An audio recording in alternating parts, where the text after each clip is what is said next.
IPL ടീമുകളിൽ നമ്മൾ ഇനി ചർച്ച ചെയ്യാൻ പോകുന്നത് കൊൽക്കത്ത നൈറ്റ് റൈഡേഴ്സിനെ കുറിച്ചാണ്. കഴിഞ്ഞ വർഷത്തെ ചാമ്പ്യന്മാരാണ്. സൺറൈസേഴ്സിനെ മികച്ച ഫോമിലായിരുന്നു സൺറൈസേഴ്സിനെ തോൽപ്പിച്ചാണ്, അത് ക്വാളിഫയറിലും തോൽപ്പിച്ച് ഫൈനലിലും തോൽപ്പിച്ചിട്ടാണ് കൊൽക്കത്ത കപ്പ് നേടുന്നത്. ഇത്തവണയും ഒരു ശക്തമായ ടീമിനെ തന്നെയാണ് കൊൽക്കത്ത നിലനിർത്തിയിട്ടുള്ളത്. പല താരങ്ങളും പോയി, അതിന് യോജിച്ച തരത്തിലുള്ള റീപ്ലേസ്മെൻറ്റുകൾ നടത്തിയിട്ട് മികച്ച രീതിയിൽ തന്നെയാണ് കൊൽക്കത്ത ഒരു ടീമിനെ എടുത്ത് സെറ്റാക്കി വെച്ചിട്ടുള്ളത്. കപ്പ് നിലനിർത്താൻ കൊൽക്കത്തക്ക് കഴിയുമോ? തീർച്ചയായും നിലവിലെ സാഹചര്യത്തിൽ ഏറ്റവും മികച്ച ടീമുകളിലൊന്ന് നിലവിലെ ചാമ്പ്യന്മാർ തന്നെയാണ് കൊൽക്കത്ത നൈറ്റ് റൈഡേഴ്സിനെയാണ്. അവരുടെ നായകനായിട്ട് അജിങ്ക്യ രഹാനെയാണ്. കുറച്ച് നമുക്ക് സീനിയർ താരം പറയാം. പിന്നെ ഇന്ത്യൻ ടീമിൽ ഉൾപ്പെടെ നയിച്ച രഹാനയുടെ ഫോം നമുക്ക് രഹാനെ പിന്നെ കൊച്ചേട്ടെന്നൊക്കെ വിളിച്ച് പിന്നെ നമ്മുടെ മലയാളം സ്പോർട്സ് ചർച്ചകൾ ഗ്രൂപ്പുകളൊക്കെ പറയുന്നതാണ്. തീർച്ചയായും അദ്ദേഹം മികച്ചൊരു ക്യാപ്റ്റൻ തന്നെയാണ്. പിന്നെ പണ്ട് ഓസ്ട്രേലിയയിൽ പോയിട്ട് നമുക്കറിയാലോ അവിടെ ഇന്ത്യ നയിച്ചതും വിജയത്തിലേക്ക് നയിച്ചതാണ്. അപ്പോൾ ക്യാപ്റ്റൻസിൽ യാതൊരു സംശയമില്ല.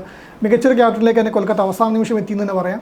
ആ അദ്ദേഹത്തിൻ്റെ കയ്യിലുള്ള ഓപ്ഷനുകൾ നിരവധിയാണ്. അത് നല്ല പവർ പാക്ഡ് ടീമാണ്. അപ്പം കഴിഞ്ഞ വർഷത്തെ അവസാനിപ്പിച്ചിടത്ത് തുടങ്ങാൻ വേണ്ടി കൊൽക്കത്തക്ക് കഴിയും. മികച്ച രീതിയിൽ തന്നെ ടീമിനെ കൊണ്ടുപോയാൽ ഈ പ്രാവശ്യവും 4ാമത്തെ കിരീടം 3 കിരീടം ഇപ്പം നേടിക്കഴിഞ്ഞു. 4ാമത്തെ കിരീടം കൊൽക്കത്തക്ക് സ്വപ്നം കാണാൻ വേണ്ടി പറ്റും. അതിനുള്ള സ്ക്വാഡ് വർക്ക് ഇപ്പോൾ ഉണ്ട്. അത് തന്നെയാണ് ഓപ്പണിങ്ങിൽ ഇപ്പം പറയുമ്പോഴാണ് ഡീകോക്കാണ് ഇപ്പം ടീമിലേക്ക് ഓപ്പൺ ചെയ്യാൻ വേണ്ടി എത്തുന്നത്. അവിടെ തുടങ്ങുന്ന വെടിക്കെട്ട് മറുവശത്ത് സുനിൽ നാരായൺ തന്നെ ആയിരിക്കും കൊൽക്കത്തയുടെ എക്കാലത്തെ ഓപ്ഷൻ.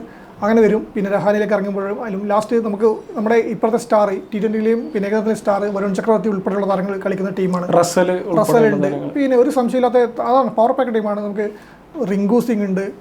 ശ്രേയസ് അയ്യരൊക്കെ പോയി എന്ന് പറയുമ്പോഴും അതിനൊക്കെ റിങ്കു സിംഗ് ഉണ്ട് അവിടെ. പിന്നെ വെങ്കടേഷ് അയ്യർ അവിടെ ഉണ്ട്. പിന്നെ റിങ്കു സിംഗും ഉണ്ട്. വെടിക്കെട്ട് താരങ്ങളൊക്കെ ഉണ്ട്. വെടിക്കെട്ട് ബാറ്റ്സ്മാൻമാരുണ്ട്. ഈ പവൽ പറഞ്ഞാൽ റസലുണ്ട്. പിന്നെ റോമൻ പവലുണ്ട്. നല്ല എന്തിനും പോകുന്ന ടീമാണ് കൊൽക്കത്ത. അവർ ഫോമിലായി കഴിഞ്ഞാൽ ഏത് ടീമിനെയും മറിച്ചിടാൻ വേണ്ടി വരുന്ന ടീമാണ്. ഒരു ഇടം കൂടി സ്വപ്നം കാണില്ല, യാതൊരു സംശയം ഉണ്ടാവില്ല, തെറ്റുണ്ടാവില്ല. തീർച്ചയായും. ഇപ്പോൾ കൊൽക്കത്തയുടെ കഴിഞ്ഞ വർഷത്തെ ഒരു ഫോം നോക്കുകയാണെങ്കിൽ ലീഗിലെ 1ാം സ്ഥാനത്തായിരുന്നു. 9 വിജയങ്ങളും 3 തോൽവികളുമാണ് അവർക്ക് ഉണ്ടായിരുന്നത്. ഹൈദരാബാദ് നമ്മൾ നേരത്തെ പറഞ്ഞതുപോലെ ഹൈദരാബാദിനെ ക്വാളിഫയർ 1-ലും തോൽപ്പിച്ചു, അതുപോലെ തന്നെ ഫൈനലിലും തോൽപ്പിച്ചു. ഇപ്പോൾ നിങ്ങൾ ഈ പറഞ്ഞ അജിങ്ക്യ രഹാനെ തന്നെയാണ് ടീമിന്റെ ഒരു മാറ്റം എന്ന് പറയുന്നത്. രഹാനെ ക്യാപ്റ്റനായിട്ട് കൊണ്ടുവരുന്നു. കുറച്ചും കൂടി പരിചയ സമ്പത്തുള്ള IPL മികച്ച ഒരു റെക്കോർഡുള്ള ഒരു താരം തന്നെയാണ് ക്യാപ്റ്റനായിട്ട് വരുന്നത്. അതുപോലെ തന്നെ കിൻഡൻ ഡീകോക്ക് വരുന്നുണ്ട്, ഫിൽ സാൾട്ടിന് ഒരു പകരക്കാരനായിട്ട്. അപ്പോൾ കഴിഞ്ഞ സീസണിലൊക്കെ ഫിൽ സാൾട്ടിന്റെ ഒരു ഇമ്പാക്ട് നമുക്കറിയാം. അപ്പോൾ അദ്ദേഹത്തിന് പകരമായിട്ട് കിൻഡൻ ഡീകോക്ക് വരുന്നു. പിന്നെ മികച്ചൊരു മൊയിൻ അലി, റോമൻ പവൽ, അതുപോലെ തന്നെ റഹ്മാനുള്ള ഗുർബാസ് പോലെ മികച്ച വിദേശ താരങ്ങളുടെ ഒരു മികച്ച ബാക്കപ്പ് കൊൽക്കത്തക്ക് ഉണ്ട് എന്നുള്ളത് സംശയമൊന്നുമില്ല. മാത്രമല്ല ഇപ്പോൾ സ്റ്റാർക്കിന് പകരം ഇപ്പോൾ കഴിഞ്ഞ സീസണിലൊക്കെ അവസാനം ആ ഒരു മികച്ച പ്രകടനമൊക്കെ നടത്തിയ സ്റ്റാർക്കിന് പകരം ഓസ്ട്രേലിയയുടെ തന്നെ സ്പെൻസർ ജോൺസനെ അവർ എടുത്തിട്ടുണ്ട്. പിന്നെ ആൻഡ്രിച്ച് നോർച്ചെ വരുന്നുണ്ട്, ടീമിൽ വരുന്നുണ്ട്. അദ്ദേഹത്തിന് ചെറിയൊരു പരിക്കിന്റെ പിടിയിലാണ്. റസലിന്റെ ഒരു ഇമ്പാക്ട് ഇത്തവണ എങ്ങനെയായിരിക്കും? കഴിഞ്ഞ സീസണിൽ നമുക്കറിയാം റസൽ പന്ത് കൊണ്ട് മികച്ചൊരു രീതിയിൽ തിളങ്ങിയൊരു താരമാണ്. നമുക്ക് ബാറ്റ് കൊണ്ടും ഈ പറഞ്ഞ പന്ത് കൊണ്ട് തിളങ്ങും, ബാറ്റിൽ കിട്ടിയില്ലെങ്കിലും ബോളിങ്ങിൽ തിളങ്ങും. നമുക്കങ്ങനെ ചുരുക്കം ചില കളിക്കാരെ മറ്റേ അന്താരാഷ്ട്ര ക്രിക്കറ്റിൽ അങ്ങനെയുള്ളൂ. ബാറ്റ് കൊണ്ട് തിളങ്ങാൻ പറ്റില്ലെങ്കിൽ ബോൾ കൊണ്ട് തിളങ്ങും. നമ്മൾ മാക്സ്വെല്ലൊക്കെ പറഞ്ഞാൽ തന്നെ ഉപയോഗിക്കാൻ പറ്റും. ഏത് ഘട്ടത്തിൽ വേണം ടീമിനോട് ഉപയോഗിക്കാൻ പറ്റും. നേരത്തെ സ്റ്റാർക്കിനെ പറഞ്ഞാൽ തന്നെ ആയാലും കൊൽക്കത്തയുടെ ഒരു ബാക്ക് ബോൺ ആയിട്ട് നമുക്ക് റസലിനെ എന്നും കാണാൻ വേണ്ടി പറ്റും. ബാറ്റിംഗ് അദ്ദേഹത്തിൻ്റെ ദിവസങ്ങളിൽ ഒന്നും നോക്കേണ്ടതില്ല. മുന്നിൽ വരുന്ന ഏത് ബോളറായാലും ഏത് ലോകോത്തര ബോളറായാലും പന്ത് നിർത്തിക്ക് അപ്പുറത്തേക്ക് എത്തുന്നില്ല, ആ ഒരു സംശയമില്ല. അത്തരത്തിലുള്ള പവർ ഹിറ്റുകളാണ് റസലിൻ്റെ ഏറ്റവും വലിയ ക്വാളിറ്റി. ബോളിങ്ങിൽ ഇറക്കുമ്പോൾ തന്നെ ടീമിന് വിശ്വസിക്കാതെ എക്കോണമി കുറച്ച് രീതിയിൽ പിടിക്കണമെങ്കിൽ തല്ലുകൊള്ളുന്ന തല്ലാന്നൊന്നും പറയുന്നില്ല. പക്ഷേ നിർണായക ഘട്ടത്തിൽ ടീമിന് വേണ്ട രീതിയിൽ നന്നായി പോയി പന്തെറിയാനും റണ്ണൊടുക്ക് പിടിച്ചെടുത്താനും റസലിനെ കൊണ്ട് പറ്റും. വിക്കറ്റുകൾ കൊടുക്കും. അതുപോലെ തന്നെയാണ് നിലവിലെ ഫോമിൽ ചില സംശയങ്ങളൊക്കെ ഉണ്ടെന്ന് പറയാൻ വേണ്ടി പറ്റുമെങ്കിൽ കൂടി.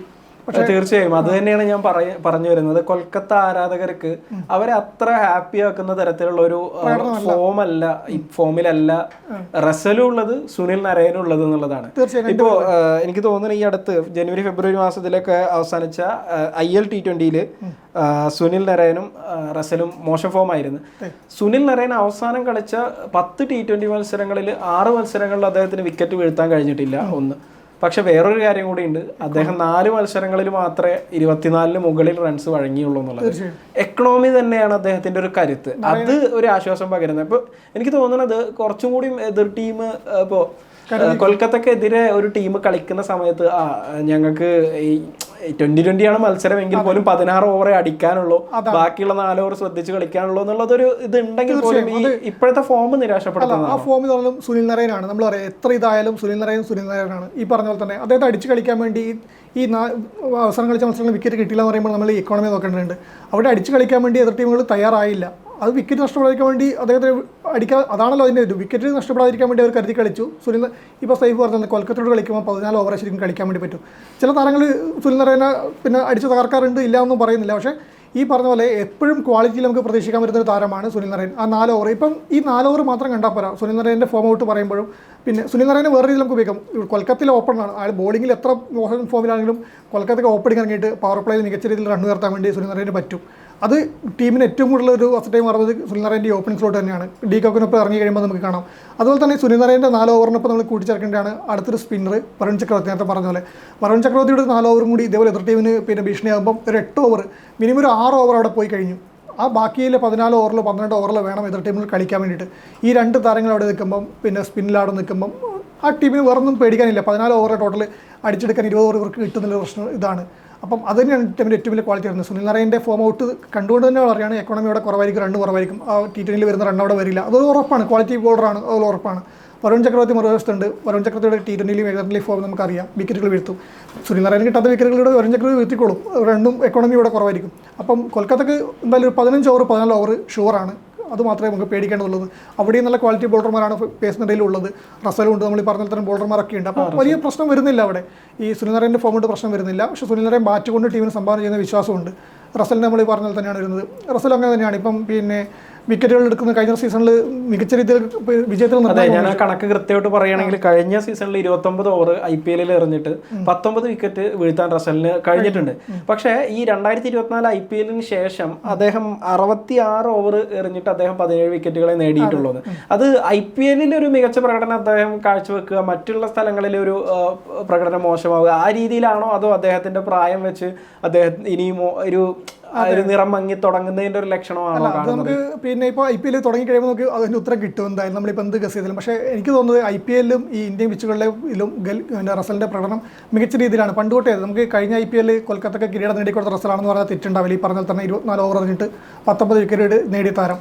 അപ്പം അത് തുടരാൻ അദ്ദേഹത്തിന് പറ്റും. ഇന്ത്യൻ പിച്ചുകളിൽ കൊൽക്കത്തയുടെ പിച്ചുകളൊക്കെ അദ്ദേഹത്തിന് നന്നായിട്ട് പന്തെറിയാൻ വേണ്ടി പറ്റും. അദ്ദേഹത്തിന് കണ്ടീഷൻ നന്നായിട്ടാവുന്നതാണ്. എത്ര ഈ സീനിയർ താരം എന്ന് പറഞ്ഞാലും അതിൻ്റെ ക്വാളിറ്റി അവിടെ ഉണ്ടാവും. അത് പോയില്ല. മാസ്റ്റേഴ്സ് ലീഗിൽ ഇപ്പോൾ നമ്മൾ കഴിഞ്ഞ മത്സരങ്ങൾ കണ്ടാണ്. ഇന്ത്യൻ താരങ്ങളായാലും ഇൻഡീസ് താരങ്ങളായാലും ആ താരങ്ങളെയും ക്വാളിറ്റി പോകുന്നില്ല. അപ്പോൾ റസലിനെ പോലെ താരത്തിൽ നമുക്ക് അങ്ങനെ പിന്നെ തള്ളിക്കളയേണ്ട, എഴുതി തള്ളാൻ വേണ്ടി പറ്റില്ല. തീർച്ചയായും അദ്ദേഹം ഈ കൊൽക്കത്തയിലും ജേഴ്സിയിൽ ഇറങ്ങുമ്പം അതിൻ്റെ മാറ്റം ഉണ്ടാവും. ആ ഫോമിലേക്ക് തിരിച്ചെത്തുന്നതിനാണ് പ്രതീക്ഷിക്കുന്നത്. തീർച്ചയായും. ഇപ്പോൾ നമ്മൾ ഒരു മികച്ച 11 പരിശോധിക്കുകയാണെങ്കിലും വിവിധ ഘടകങ്ങളും നിലവിലുള്ള സാഹചര്യങ്ങളൊക്കെ വെച്ചിട്ടാണ് നമ്മളത് ഇപ്പോൾ പറയുന്നത്. ഒരു പ്രഡിക്ഷൻ എന്ന രീതിയിൽ പറയുകയാണെങ്കിൽ സുനിൽ നാരായണൻ, കിൻഡൻ ഡി കോക്കും ഓപ്പണർമാരായിട്ട് വരും. ഇപ്പോൾ സുനിൽ നാരായണനെ കുറിച്ച് നമ്മൾ ഒരുപാട് കാര്യങ്ങൾ പറഞ്ഞു. ഇപ്പോൾ ഡി കോക്ക് ആദ്യമായിട്ട് ഇപ്പോൾ കൊൽക്കത്തയിലേക്ക് പുതിയ താരം എന്ന രീതിയിൽ വരുന്ന സമയത്തും കഴിഞ്ഞ 3 IPL-കളിലും 500-ലധികം റൺസ് നേടിയിട്ടുള്ള ഒരു താരമാണ് ഡി കോക്ക്. അദ്ദേഹം ഒരു സ്റ്റഡി ആയിട്ട് വളരെ അഗ്രസീവായി കളിക്കുകയും അതോടൊപ്പം തന്നെ സ്റ്റഡിയായി നിന്ന് കഴിഞ്ഞാൽ പിന്നെ പിടിച്ചാൽ കിട്ടാത്ത രീതിയിൽ പോവുകയും ചെയ്യുന്ന ഒരു താരമാണ് കിൻഡൻ ഡി കോക്ക്.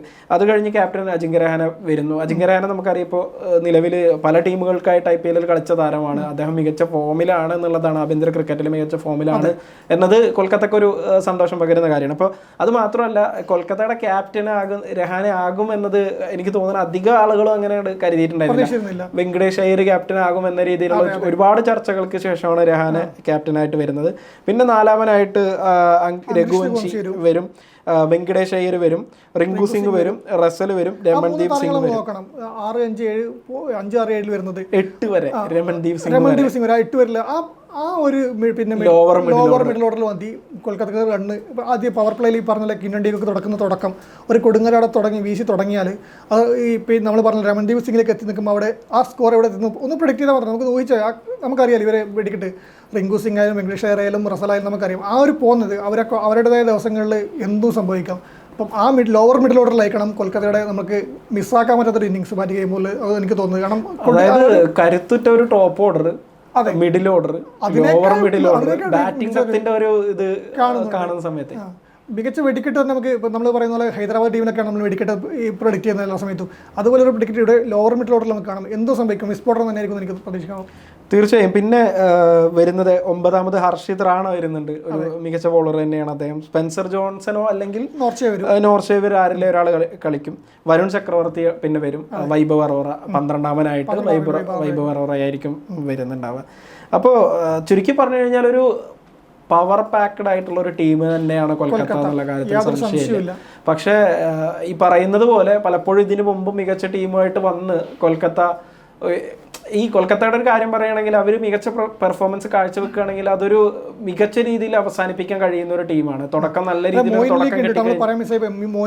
ഞാനത് നേരത്തെ പറഞ്ഞിരുന്നു. മോയിൻ അലി, റോമൻ പവൽ പോലെയുള്ള, റഹ്മാനുള്ള, ഗുർബാസ് പോലെയുള്ള ബാക്കപ്പ് താരങ്ങൾ കൂടി മനീഷ് പാണ്ഡെ ടീമിലുണ്ട്.